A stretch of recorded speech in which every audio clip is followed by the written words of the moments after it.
सिद्धि transfer की प्रक्रिया बहुत ही गूढ़ विषय है। और जैसा कि हमारे परिवेश में, हमारे समाज में हर प्रकार के लोग रहते हैं, तो कुछ असामाजिक तत्वों के चलते यह विवादित भी रहा है, क्योंकि लोग अपने अर्थ स्वार्थ के लिए इस क्रिया में छल कपट का भी प्रयोग लोगों ने किया है, जिसमें नज़रबंद जैसी क्रियाओं का प्रयोग करके साधकों को बेवकूफ़ बनाना। कहीं कहीं पर तो ऐसा देखा गया है कि किसी विशेष वस्तु को चलाना या चलते हुए दिखा देना, या उसमें या उसकी गति में, आकार में, रंग रूप में परिवर्तन को दिखा करके यह समझा देना कि हाँ, सिद्धि ट्रांसफ़र की प्रक्रिया पूरी हो गई है, सिद्धि ट्रांसफ़र किया जा चुका है। और कहीं कहीं भ्रमित करके इस प्रकार की क्रिया को दर्शा दिया गया, जिससे संबंधित साधक को कोई लाभ नहीं हुआ। तो ये सारी जो प्रक्रियाएं हैं वह बेवकूफ़ बनाने वाली हैं, और जो उटपटांग जानकारियाँ सोशल मीडिया पे उपलब्ध हैं उनके अनुसार जिस प्रकार से सिद्धि ट्रांसफ़र को वर्णित किया जाता है, जिस प्रकार से सिद्धि ट्रांसफ़र को परिभाषित किया जाता है, सिद्धि ट्रांसफ़र उससे सर्वथा भिन्न है। वास्तविकता कुछ और ही होती है। किसी भी सिद्धि को व्यक्ति को किस प्रकार से दे सकते हैं, पहले उसको समझ लें। आप किसी भी व्यक्ति को प्रत्यक्ष सिद्धि ट्रांसफ़र कर ही नहीं सकते। आप किसी भी व्यक्ति को प्रत्यक्ष सिद्धि ट्रांसफ़र कर ही नहीं सकते। किसी को भी जब आप सिद्धि प्रदान करते हैं तो आंशिक रूप से, सूक्ष्म रूप से सिद्धि को जो है, जो कि साधक के आज्ञा चक्र पे या सहस्त्रार चक्र पे उसे स्थापित किया जाता है। जिस प्रकार किसान बीज बोने के लायक पहले अपने भूमि को कई बार उसमें खुदाई करके, उसे सिंचाई करके, खाद इत्यादि डाल करके बीज को बोने के लायक बनाता है, ठीक इसी प्रकार से जब मार्गदर्शक सिद्धि ट्रांसफ़र जिस भी साधक को करना होता है, अपने योग बल के द्वारा कई प्रकार से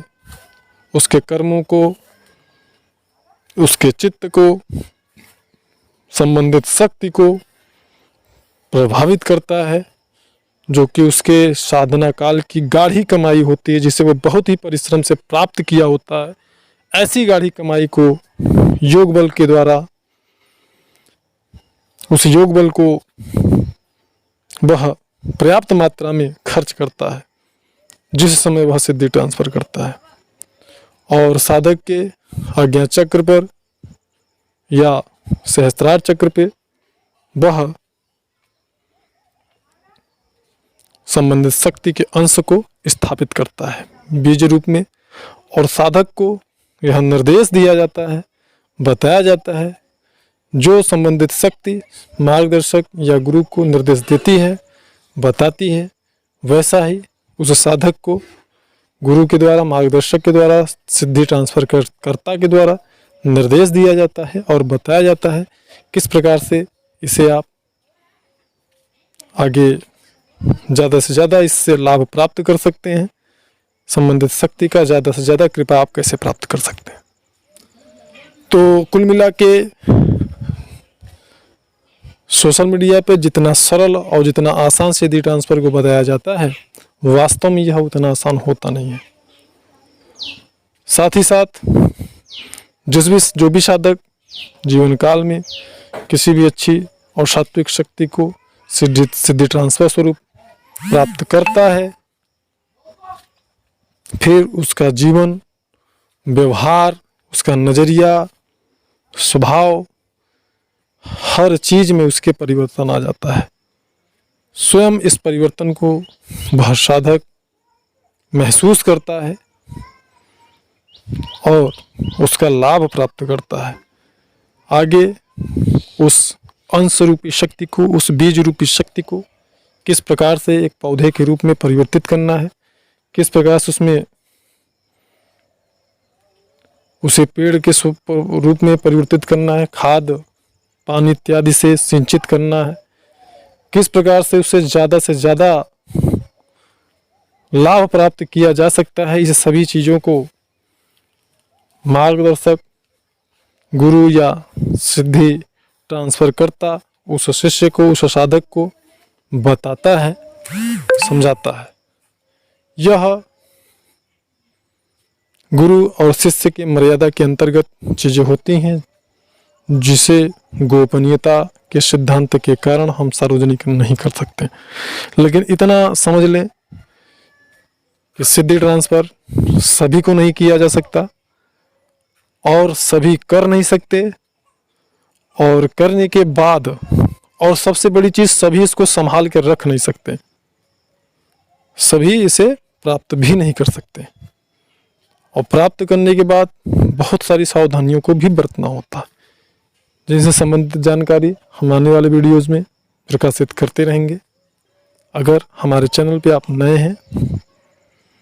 तो सब्सक्राइब कर सकते हैं, अच्छा लगे तो औरों को भी शेयर कर सकते हैं।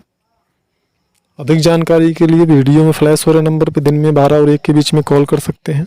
और जानकारी प्राप्त कर सकते हैं। धन्यवाद।